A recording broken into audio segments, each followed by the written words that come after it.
So I spent my own money out of my own pocket to test this theory that the n54 box is just some highly restrictive piece of shit that even on stock turbos that they just overwhelm the airbox so badly that when you put those hot air intake dual cone filters that you see, it makes night and day difference. People claim night and day.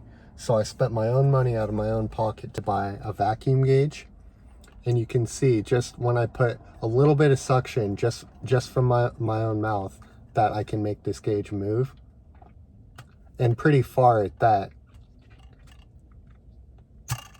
So I'm going to be using this to test if there's any actual vacuum that's being generated on the intake. So if this gauge moves, that would be indicative that there's that intake in itself is a restriction, and I'll show you how I'm going to do that.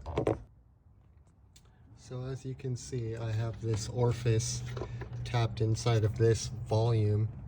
So if there's any restriction on the intake side of this, I should be able to read this with the vacuum gauge I have ran inside of the cab.